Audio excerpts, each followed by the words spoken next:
Okey, Assalamualaikum warahmatullahi wabarakatuh pelajar-pelajar sekalian. Okey, kita dah habis topik chapter 4 ataupun bab 4. Sekarang hari ini kita akan masuk bab 5 iaitu aplikasi teknologi. So kita akan fokus kepada reka bentuk vertikasi. So kita pergi pula kepada subtopik 5.1.1 iaitu definisi sistem vertikasi. Tetapi kita fokus kepada A, sistem hidroponik dan B, tujuan menanam secara vertikasi. So, apakah objektif pembelajaran bagi kelas kita pada pagi ini? So, dia ada 4. Yang pertama, pelajar dapat mengetahui definisi sistem vertikasi. Yang kedua, pelajar dapat mengetahui jenis-jenis sistem hidroponik. So, apa kaitan hidroponik dengan vertikasi? Sekejap lagi saya akan ajar. Okey, yang ketiga, pelajar dapat menyatakan jenis-jenis tanaman yang sesuai menggunakan sistem vertikasi. Dan yang keempat, pelajar dapat menyenaraikan tujuan menanam secara vertikasi.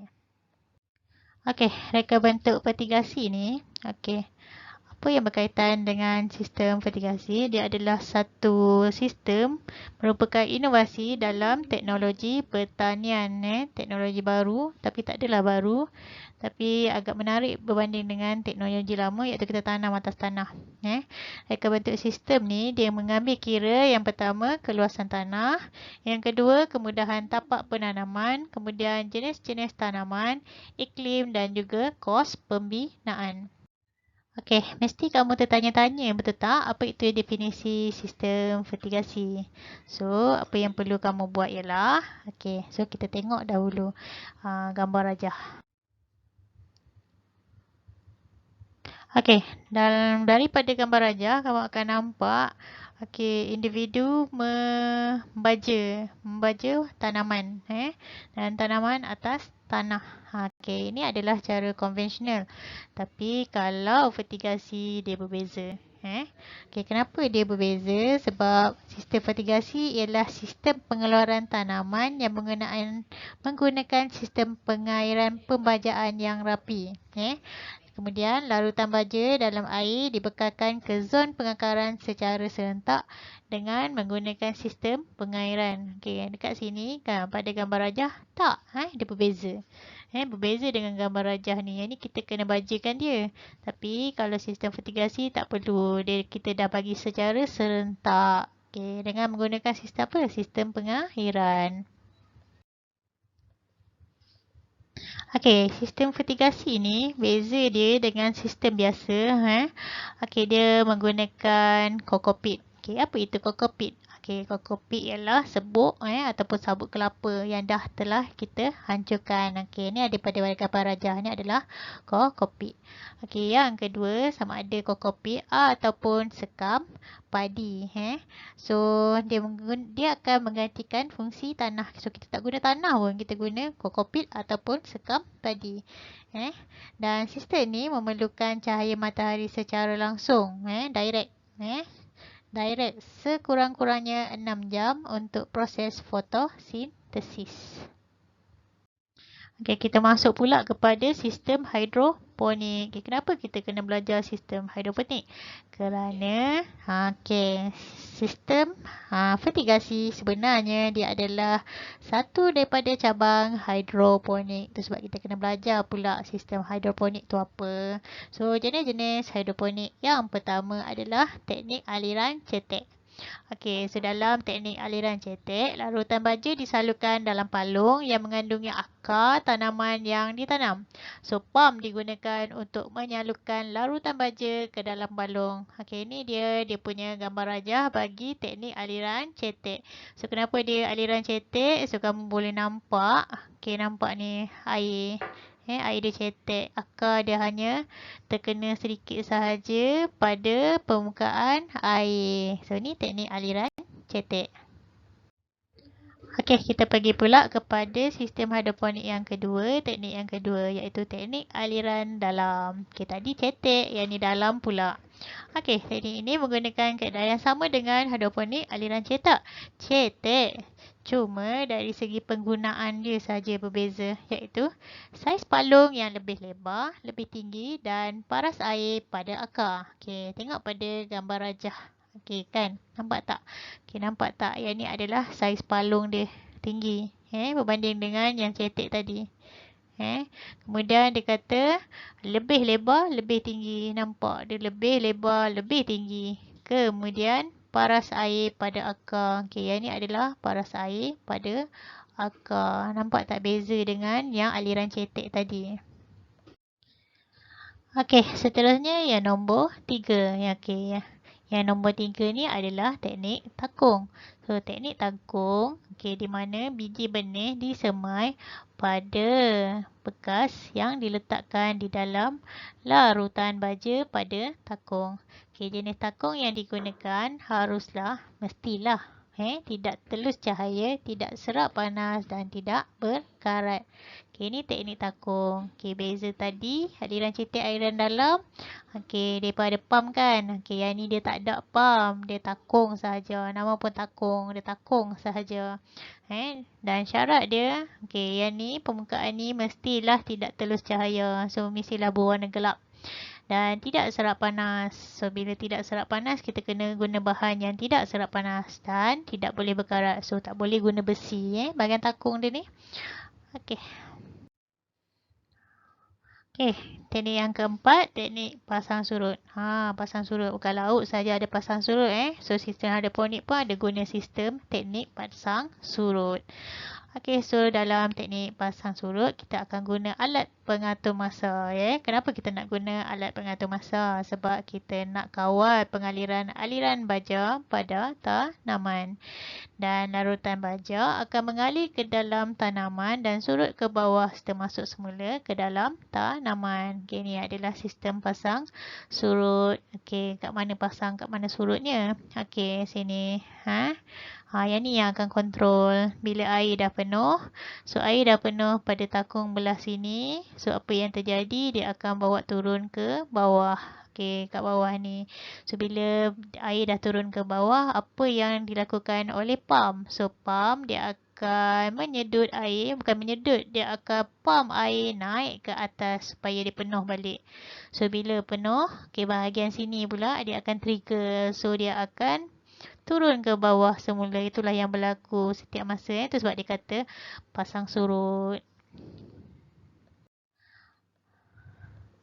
Okey, sistem yang kelima adalah aeroponik. So, akar tanaman yang tergantung di udara dalam ruang tanaman disembur dengan larutan baja secara semburan kabus melalui nozzle mengikut masa yang ditetapkan. Okey, nozzle Okey, ke ayat. Okey, kat situ word nozzle.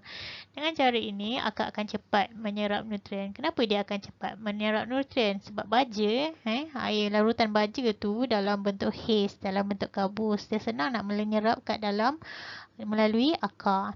So, aeroponik merupakan inovasi terbaru dalam hidroponik. Okey, ini adalah sistem aeroponik. Okey, kamu nampak tak? Okey, ini nozzle. Okey, nozzle. Okey, yang ni adalah larutan baja. So, melalui pam, pam dia akan sedut air daripada bahagian bawah ni naik ke atas. Nak atas kepada siapa? Kepada nozzle. Kemudian nozzle dia akan keluarkan larutan baja dalam bentuk kabus. Haze. Dia akan sembur kepada siapa? Kepada akar tanaman. Tu sebab akar tanaman dia akan cepat menyerap larutan baja tu. Sebab kenapa? Dalam bentuk haze. Okey, teknik yang terakhir, yang sangat penting, teknik yang terakhir dalam sistem hidroponik, iaitu teknik pengairan titis ataupun kita panggil dia sebagai teknik aggregate. Yang ni banyak kita jumpa dekat mana, kat Cameron Highland. Siapa pergi kat Cameron Highland tu memang jumpalah teknik pengairan titis ni, aggregate. So, teknik ni paling berkesan. Kenapa? Sebab bekalan air dan campuran baja dapat disalurkan terus ke akar pokok mengikut masa yang ditetapkan. Kita akan set timer dekat situ. Tik, tik, tik, tik. Dia letak. Dia akan titik-titik pada kita punya Cocopeat. Dan sistem ini diaplikasikan dengan menggunakan pen penitis ataupun pita titis. Pita titis menyalurkan air melalui tiup mikro yang disambungkan melalui polybag. So dekat polybag tu tiup mikro diletakkan dan air tu akan menitis. Lalu lambatan ajar tu dia akan menitis melalui tiup mikro tu. Dan pita titis menyalurkan air melalui lubang-lubang halus emitter yang berada di sepanjang pita. Okey, ni dia. Okey, ni adalah wayar. Wayar untuk apa? Untuk timer. Okey, ni adalah pump. Okey, pump dia akan pump air dan juga larutan baja. Dia pergi dekat pokok. Ni pokok. Dalam ni ada Cocopeat. Kemudian dia ada akar. So, apa yang berlaku kat sini adalah apa? Tiup mikro. So, tiup mikro disambungkan kepada polybag. So, dekat tiup mikro tu dia akan ada pita titis. So, pita titis tu yang akan menyalurkan air dan larutan baja ke dalam polybag. Okey, faham? Okey, kita masuk kepada tujuan menanam secara fertigasi. Kita tengok dahulu jenis-jenis tanaman yang sesuai dengan menggunakan teknik fertigasi. So, yang pertama adalah tomato. Yang kedua adalah timun Jepun. Kemudian kita ada terung. Kemudian kita ada cili. Kemudian kita ada melon. Dan kemudian kita jumpa strawberry. Perasan tak? Semua tanaman ni banyak tanam dekat mana? So, ini adalah jenis tanaman yang mendapat pasaran besar dekat mana? Kat pasar. Orang sentiasa beli kat pasar. Jenis-jenis sayur ni. Okey, so tanaman-tanaman ini sangat sesuai digunakan. Kita gunakan sistem fertigasi. Sebab kenapa? Sebab tomato kita beli selalunya dalam bentuk saiz yang sama. Okay, jumlah yang sama. Dalam satu musim kita nak dapat tomato yang banyak. So, sesuailah guna fertigasi. So, kalau kamu tengok betul-betul tumbuh-tumbuhan ni banyak tanam kat mana? Dekat Cameron Highland. Betul tak? Dekat Cameron Highland dia banyak sangat tanam. Sebab kenapa? Cameron Highland dia pun menggunakan sistem fertigasi dalam penanaman sayur-sayuran yang ada kat sana. Okay, selain daripada tanaman, kita guna juga untuk pokok-pokok hiasan. Pokok-pokok hiasan yang mempunyai harga yang agak tinggi, yang mendapat tempat di pasaran. Contohnya pokok petunia, pokok yang berwarna-warni tu. Yang tu pun guna sistem fertigasi. Okey, slide yang terakhir. So, slide yang terakhir, tujuan menanam secara fertigasi. Kenapa kita nak tanam secara fertigasi ni agaknya? Kenapa kita tak guna secara konvensional sahaja? Okey, yang pertama. Okey, kita nak elakkan tanaman dari dijangkiti penyakit bawaan tanah. Itu sebab kita guna Cocopeat ataupun apa tadi selain daripada Cocopeat? Kita guna, apa dia? Sekam padi. Sebab tanah akan menyebabkan kulat seperti Pythium, Fusarium, Rhizoctonia dan penyakit layu bakteria.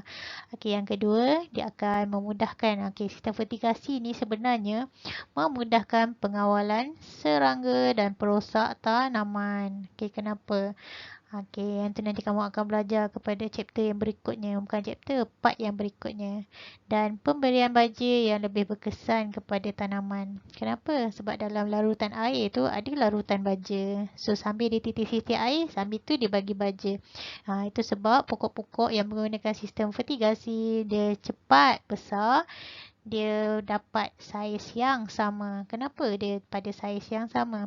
Sebab dia dapat jumlah baja yang sama bagi setiap pokok. Itu sebab saiz dia sama. So kita banyak guna untuk tumbuhan-tumbuhan ataupun buah-buahan, sayur-sayuran yang mempunyai nilai yang tinggi di pasaran. Masa untuk latihan. So, latihan. Buatlah latihan yang telah cikgu beri pada dalam grup. Sila buat. So, bila kamu buat, so kamu dapat faham apa yang kamu dah belajar untuk topik pada hari ini. Selamat mengulang kaji. Selamat melakukan latihan. Sekian. Terima kasih.